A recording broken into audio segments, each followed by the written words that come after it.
Friday, March 24th, 1944. Dear Kitty, I often go up to Peter's room after dinner nowadays to breathe in the fresh evening air. You can get around to meaningful conversations more quickly in the dark than with the sun tickling your face. It's cozy and snug sitting beside him on a chair and looking outside. The Van Dans and Dussel make the silliest remarks when I disappear into his room. And second home, they say, or is it proper for a gentleman to receive young girls in his room at night with the lights out? Peter has amazing presence of mind in the face of these so-called witticisms. My mother, incidentally, is also bursting with curiosity and simply dying to ask what we talk about. Only she's secretly afraid I would refuse to answer. Peter says the grown-ups are just jealous because we're young and that we shouldn't take their obnoxious comments to heart. Sometimes he comes downstairs to get me, but that's awkward too because, in spite of all his precautions, his face turns bright red and he can hardly get the words out of his mouth. I'm glad I don't blush. It must be extremely unpleasant. Besides, it bothers me that Margot has to sit downstairs all by herself, while I'm upstairs enjoying Peter's company. But what could I do about it? I wouldn't mind it if she came, but she would just be the odd one out, sitting there like a lump on a log. I've had to listen to countless remarks about our sudden friendship. I can't tell you how often the conversation at meals has been about an annex wedding, should the war last another 5 years. Do we take any notice of this parental chit-chat? Hardly, since it's all so silly. Have my parents forgotten that they were young once? Apparently they have. At any rate, they laugh at us when we're serious, and they're serious when we're joking. I don't know what's going to happen next, or whether we will run out of things to say. But if it goes on like this, we'll eventually be able to be together without talking. If only his parents would stop acting so strangely. It's probably because they don't like seeing me so often. Peter and I certainly never tell them what we talk about. Imagine if they knew we were discussing such intimate things. I would like to ask Peter whether he knows what girls look like down there. I don't think boys are as complicated as girls. You can easily see what boys look like in photographs or pictures of male nudes. But with women, it's different. Peter has probably never seen a girl up close. To tell you the truth, neither have I. Boys are a lot easier. How on earth would I go about describing a girl's parts? I can tell from what he said that he doesn't know exactly how it all fits together. He was talking about the cervix, but that's on the inside, where you can't see it. Everything's pretty well arranged in us women. Until I was 11 or 12, I didn't realize there was a second set on the inside since you couldn't see them. What's even funnier is that I thought urine came out of the clitoris. I asked Mother one time what that little bump was, and she said she didn't know. She can really play dumb when she wants to. But to get back to the subject, how on earth can you explain what it all looks like without any models? Shall I try anyway? Okay, here it goes.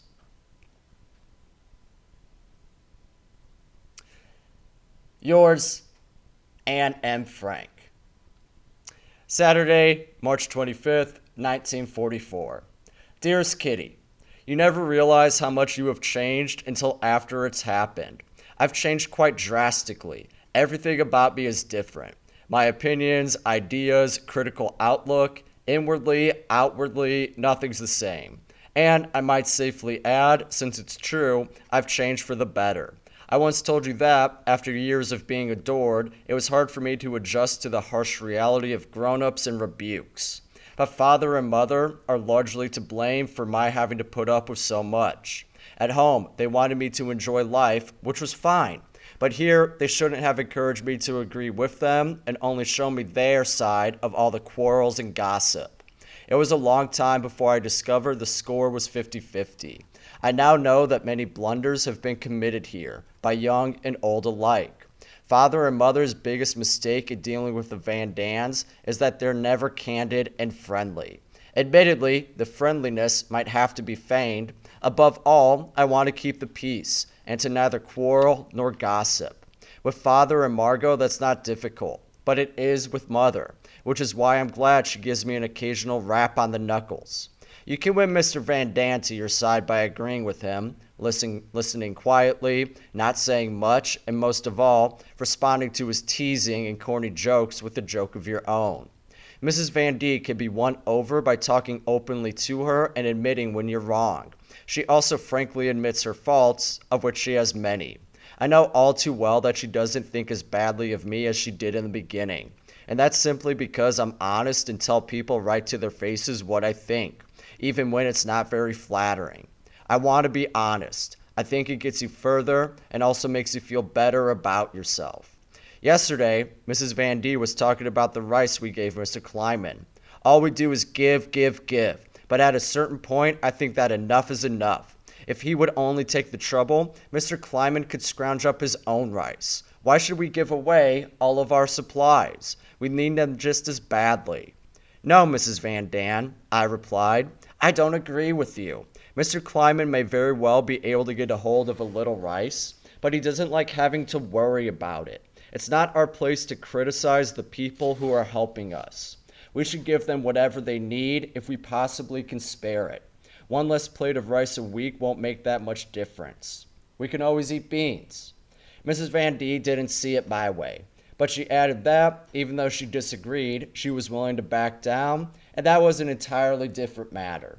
Well, I've said enough. Sometimes I know what my place is, and sometimes I have my doubts. But I'll eventually get where I want to be. I know I will, especially now that I have help, since Peter helps me through many a rough patch and rainy day. I honestly don't know how much he loves me and whether we'll ever get as far as a kiss. In any case, I don't want to force the issue. I told Father I often go see Peter and asked if he approved, and of course he did. It's much easier now to tell Peter things I would normally keep to myself. For example, I told him I want to write later on, and if I can't be a writer, to write in addition to my work. I don't have much in the way of money or worldly possessions. I'm not beautiful, intelligent, or clever, but I'm happy, and I intend to stay that way. I was born happy, I love people, I have a trusting nature, and I would like everyone else to be happy too. Your devoted friend, Anne Frank. An empty day, though clear and bright, is just as dark as any night. I wrote this a few weeks ago and it no longer holds true, but I included it because my poems are so few and far between. Monday, March 27th, 1944. Dearest Kitty, at least one long chapter on our life in hiding should be about politics, but I've been avoiding the subject since it interests me so little. Today, however, I'll devote an entire letter to politics. Of course, there are many different opinions on this topic, and it's not surprising to hear it frequently discussed in times of war. But arguing so much about politics is just plain stupid. Let them laugh, swear, make bets, grumble, and do whatever they want as long as they stew in their own juice. But don't let them argue, since that only makes things worse. The people who come from outside bring us a lot of news that later proves to be untrue. However, up to now, our radio has never lied.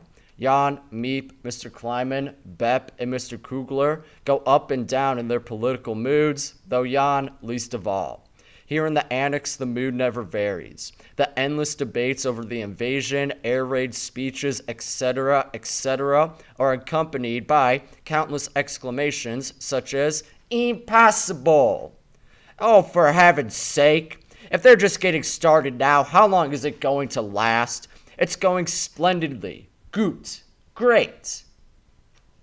Optimists and pessimists, not to mention the realists, air their opinions with unflagging energy. And as with everything else, they're all certain that they have a monopoly on the truth. It annoys a certain lady that her spouse has such supreme faith in the British, and a certain husband attacks his wife because of her teasing and disparaging remarks about his beloved nation. And so it goes from early in the morning to late at night. The funny part is that they never get tired of it. I've discovered a trick, and the effect is overwhelming, just like pricking someone with a pin and watching them jump. Here's how it works. I start talking about politics. All it takes is a single question, a word or a sentence, And before you know it, the entire family is involved. As if the German Wehrmacht News and the English BBC weren't enough, they've now added special air-raid announcements. In a word, splendid. But the other side of the coin is that the British Air Force is operating around the clock. Not unlike the German propaganda machine, which is cranking out lies 24 hours a day. So the radio switched on every morning at 8, if not earlier, and is listened to every hour until 9, 10, or even 11 at night. This is the best evidence yet that the adults have infinite patience, but also that their brains have turned to mush. Some of them, I mean, since I wouldn't want to insult anyone. One broadcast, 2 at the most, should be enough to last the entire day. But no, this old nincompoops? Never mind, I've already said it all. Music while you work. The Dutch broadcast from England, Frank Phillips or Queen Wilhelmina, they each get a turn and find a willing listener. If the adults aren't eating or sleeping, they're clustered around the radio, talking about eating, sleeping, and politics. It's getting to be a bore, and it's all I could do to keep from turning into a dreary old crone myself. Though with all the old folks around me, that might not be such a bad idea. Here's a shining example, a speech made by our beloved Winston Churchill. 9 o'clock Sunday evening. The teapot under its cozy is on the table, and the guests enter the room. Dussel sits to the left of the radio, Mr. Van D in front of it, and Peter to the side. Mother is next to Mr. Van D, with Mrs. Van D behind them. Margot and I are sitting in the last row, and Pim at the table. I realize this isn't a very clear description of our seating arrangements, but it doesn't matter. The men smoke. Peter's eyes close from the strain of listening. Mama is dressed in her long, dark negligee. Mrs. Van D is trembling because of the planes, which take no notice of the speech but fly blithely on toward Essen. Father is slurping his tea, and Margot and I are united in a sisterly way by the sleeping Mushi, who has taken possession of both our knees. Margot's hair is in curlers, and my nightgown is too small, too tight, and too short. It all looks so intimate, cozy, and peaceful, and for once it really is. Yet I await the end of the speech with dread. They are impatient, straining at the leash to start another argument. Psst, psst. Like a cat luring a mouse from its hole, they goad each other into quarrels and dissent. Yours, Anne. Tuesday, March 28th, 1944. My dearest Kitty, as much as I would like to write more on politics, I have lots of other news to report today. First, Mother has virtually forbidden me to go up to Peter's since, according to her, Mrs. Van Daan is jealous. Second, Peter's invited Margot to join us upstairs. Whether he really means it or is just saying it out of politeness, I don't know. Third, I asked Father if he thought I should take any notice of Mrs. Van Daan's jealousy, and he said I didn't have to. What should I do now? Mother's angry, doesn't want me going upstairs, wants me to go back to doing my homework in the room I share with Dussel. She may be jealous herself. Father doesn't begrudge us those few hours and thinks it's nice we get along so well. Margot likes Peter too, but feels that 3 people can't talk about the same things as 2. Furthermore, Mother thinks Peter's in love with me. To tell you the truth, I wish he were. Then we would be even, and it would be a lot easier to get to know each other.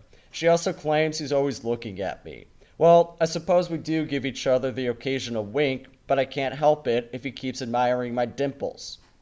Can I? I'm in a very difficult position. Mother's against me and I'm against her. Father turns a blind eye to the silent struggle between Mother and me. Mother is sad because she still loves me, but I'm not at all unhappy because she no longer means anything to me. As for Peter, I don't want to give him up. He's so sweet and I admire him so much. He and I could have a really beautiful relationship, so why are the old folks poking their noses into our business again? Fortunately, I'm used to hiding my feelings, so I manage not to show how crazy I am about him. Is he ever going to say anything? Am I ever going to feel his cheek against mine, the way I felt Petal's cheek in my dream? Oh, Peter and Petal, you're one and the same. They don't understand us. They would never understand that we are content just to sit beside each other and not say a word. They have no idea of what draws us together. Oh, when will we overcome all these difficulties? And yet it's good that we have to surmount them, since it makes the end that much more beautiful. When he lays his head on his arms and closes his eyes, he's still a child. When he plays with Mushi or talks about her, he's loving. When he carries the potatoes or other heavy loads, he's strong. When he goes to watch the gunfire or walks through the dark house to look for burglars, he's brave. And when he's so awkward and clumsy, he's hopelessly endearing. It's much nicer when he explains something to me than when I have to teach him. I wish he were superior to me in nearly every way. What do we care about our two mothers? Oh, if only he would say something. Father always says I'm conceited, but I'm not. I'm merely vain. I haven't had many people tell me I was pretty except for a boy at school who said I looked so cute when I smiled. Yesterday, Peter paid me a true compliment, and just for fun, I'll give you a rough idea of our conversation. Peter often says, "Smile." I thought it was strange, so yesterday I asked him, "Why do you always want me to smile?" "Because you get dimples in your cheeks." "How do you do that?" "I was born with them." "There's also one in my chin. It's only the mark of beauty I possess." No, that's not true." "Yes, it is. I know I'm not beautiful. I never have been, and I never will be." "I don't agree. I think you're pretty." "I'm not." "I say you are, and you'll have to take my word for it." So, of course, I then said the same about him. Yours, Anne M. Frank. Wednesday, March 29th, 1944. Dearest Kitty, Mr. Bolkestein, the cabinet minister, speaking on the Dutch broadcast from London, said that after the war, a collection would be made of diaries and letters dealing with the war. Of course, everyone pounced on my diary. Just imagine how interesting it would be if I were to publish a novel about the secret annex. The title alone would make people think it was a detective story. Seriously though, 10 years after the war, people would find it very amusing to read how we lived, what we ate, and what we talked about as Jews in hiding. Although I tell you a great deal about our lives, you still know very little about us.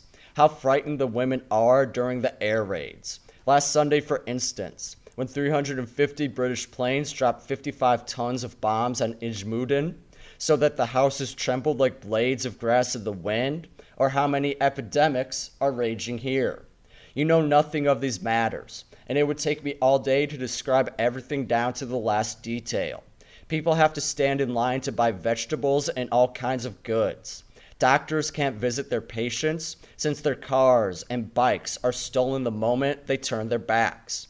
Burglaries and thefts are so common that you ask yourself what's suddenly gone into the Dutch to make them so light-fingered.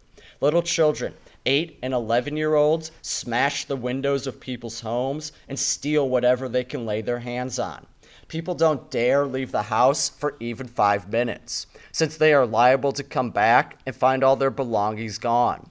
Every day, the newspapers are filled with reward notices for the return of stolen typewriters, Persian rugs, electric clocks, fabrics, etc. The electric clocks on street corners are dismantled, public phones are stripped down to the last wire. Morale among the Dutch can't be good. Everyone is hungry, except for the ersatz coffee. A week's food ration doesn't last 2 days. The invasion is long in coming. The men are being shipped off to Germany. The children are sick or undernourished. Everyone's wearing a worn-out clothing and run-down shoes. A new sole costs 750 guilders on the black market. Besides, few shoemakers will do repairs, or if they do, you will have to wait 4 months for your shoes, which might very well have disappeared in the meantime. One good thing has come out of this. As the food gets worse and the decrees more severe, the acts of sabotage against the authorities are increasing. The ration board, the police, the officials, they are all either helping their fellow citizens or denouncing them and sending them off to prison. Fortunately, only a small percentage of Dutch people are on the wrong side. Yours, Anne. Friday, March 31st, 1944. Dearest Kitty, just imagine, It's still fairly cold, and yet most people have been without coal for nearly a month. Sounds awful, doesn't it? There's a general mood of optimism about the Russian front, because that's going great guns. I don't often write about the political situation, but I must tell you where the Russians are at the moment. They have reached the Polish border and the Prut River in Romania. They're close to Odessa, and they've surrounded Ternopil. Every night we're expecting an extra communique from Stalin. They're firing off so many salutes in Moscow, the city must be rumbling and shaking all day long. Whether they like to pretend the fighting's nearby, or they simply don't have any other way to express their joy. I don't know. Hungary has been occupied by German troops. There are still 1 million Jews living there. They too are doomed. Nothing special is happening here. Today is Mr. Van Dan's birthday. He received 2 packets of tobacco, 1 serving of coffee, which his wife had managed to save, lemon punch from Mr. Kugler, sardines from me, eau de cologne from us, lilacs, tulips, and last but not least, a cake with raspberry filling. Slightly gooey because of the poor quality of the flour and the lack of butter, but delicious anyways. All that talk about Peter and me has died down a bit. He's coming to pick me up tonight. Pretty nice of him, don't you think, since he hates doing it. We're very good friends. We spend a lot of time together and talk about every imaginable subject. It's so nice not having to hold back when we come to a delicate topic, the way I would with other boys. For example, we were talking about blood and somehow the conversation turned to menstruation, etc. He thinks we women are quite tough to be able to withstand the loss of blood, and that I am too. I wonder why. My life here has gotten better, much better. God has not forsaken me, and he never will. Yours, Anne M. Frank. My dearest Kitty, and yet everything is still so difficult. You do know what I mean, don't you? I long so much for him, to kiss me, but that kiss is taking its own sweet time. Does he still think of me as a friend? Don't I mean anything more? You and I both know that I am strong, that I can carry most burdens alone. I have never been used to sharing my worries with anyone, and I have never clung to a mother, but I would love to lay my head on his shoulder and just sit there quietly. I can't. I simply can't forget that dream of Peter's cheek when everything was so good. Does he have the same longing? Is he just too shy to say he loves me? Why does he want me near him so much? Oh, why doesn't he say something? I've got to stop. I've got to be calm. I'll try to be strong again, and if I'm patient, the rest will follow. But, and this is the worst part, I seem to be chasing him. I'm always the one who has to go upstairs. He never comes to me. But that's because of the rooms, and he understands why I object. Oh, I'm sure he understands more than I think. Yours, Anne M. Frank. Monday, April 3rd, 1944. My dearest Kitty, contrary to my usual practice, I'm going to write you a detailed description of the food situation, since it's become a matter of some difficulty and importance, not only here in the Annex, but in all of Holland, all of Europe, and even beyond. In the 21 months we have lived here, we've been through many food cycles. You'll understand what that means in a moment. A food cycle is a period in which we have only one particular dish or type of vegetable to eat. For a long time we ate nothing but endive. Endive with sand, endive without sand, endive with mashed potatoes, endive and mashed potato, casserole. Then it was spinach, followed by kohlrabi, salsify, cucumbers, tomatoes, sauerkraut, etc., etc.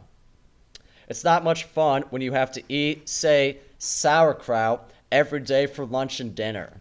But when you're hungry enough, you do a lot of things. Now, however, we're going through the most delightful period so far because there are no vegetables at all. Our weekly lunch menu consists of brown beans, split pea soup, potatoes with dumplings, potato kugel, and by the grace of God, turnip, greens, or rotten carrots. And then it's back to brown beans. Because of the bread shortage, we eat potatoes at every meal, starting with breakfast, but then we fry them a little. To make soup, we use brown beans, navy beans, potatoes, packages of vegetable soup, packages of chicken soup, and packages of bean soup. There are brown beans in everything, including the bread. For dinner, we always have potatoes with imitation gravy and, thank goodness, we've still got it, beet salad. I must tell you about the dumplings. We make them with government issue flour, water, and yeast. They're so gluey and tough that it feels as if you had rocks in your stomach, but oh well. The high point is our weekly slice of liverwurst and the jam on our unbuttered bread. But we're still alive, and much of the time, it still tastes good too. Yours, Anne M. Frank. Wednesday, April 5th, 1944. My dearest Kitty, for a long time now, I didn't know why I was bothered to do any schoolwork. The end of the war still seems so far away, so unreal, like a fairy tale. If the war isn't over by September, I won't go back to school, since I don't want to be 2 years behind. Peter filled my days, nothing but Peter, dreams and thoughts until Saturday night, when I felt so utterly miserable. Oh, it was awful. I held back my tears when I was with Peter. I laughed uproariously with the Van Dans as we drank lemon punch and was cheerful and excited. But the minute I was alone, I knew I was going to cry my eyes out. I slid to the floor in my nightgown and began by saying my prayers very fervently. Then I drew my knees to my chest, laid my head in my arms, and cried, all huddled up on the bare floor. A loud sob brought me back down to earth, and I choked back my tears, since I did not want anyone next door to hear me. Then I tried to pull myself together, saying over and over, I must, I must, I must. Stiff from sitting in such an unusual position, I fell back against the side of the bed and kept up my struggle until just before 10:30. When I climbed back into bed, it was over. And now it's really over. I finally realized that I must do my schoolwork to keep from being ignorant, to get on in life, to become a journalist, because that's what I want. I know I can write. A few of my stories are good. My descriptions of the secret annex are humorous. Much of my diary is vivid and alive, but it remains to be seen whether I really have talent. Eva's Dream is my best fairy tale, and the odd thing is that I don't have the faintest idea where it came from. Parts of Katie's Life are also good, but as a whole, it's nothing special. I'm my best and harshest critic. I know what's good and what isn't. Unless you write yourself, you can't know how wonderful it is. I always used to bemoan the fact that I could not draw, but now I'm overjoyed that at least I can write. And if I don't have the talent to write books or newspaper articles, I can always write for myself. But I want to achieve more than that. I can't imagine having to live like Mother, Mrs. Van Daan, and all the women who go about their work and are then forgotten. I need to have something besides a husband and children to devote myself to. I don't want to have lived in vain like most people. I want to be useful or bring enjoyment to all people, even those I have never met. I want to go on living, even after my death, and that's why I'm so grateful to God for having given me this gift, which I can use to develop myself and to express all that's inside me.